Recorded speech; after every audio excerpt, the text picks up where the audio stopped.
নমস্কার বন্ধুরা, আজকে আমি চলে এসেছি নতুন একটি রেসিপি নিয়ে। আজকে আমি তৈরি করব কুলেখাড়া শাক রেসিপি। শাকগুলোকে আমি কেটে ধুয়ে নিয়েছি। কড়াইতে তেল না দিয়ে শাকগুলো দিয়ে দেবো। এর মধ্যে আমি দিয়ে দেবো কাঁচা লঙ্কা, লবণ আর হলুদ।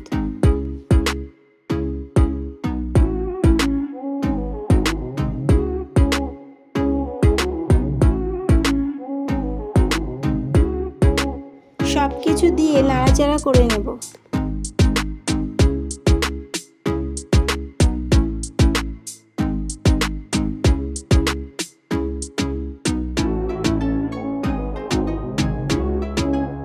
এরপর একটা ঢাকনা দিয়ে 5 থেকে 6 মিনিট সেদ্ধ করে নেব।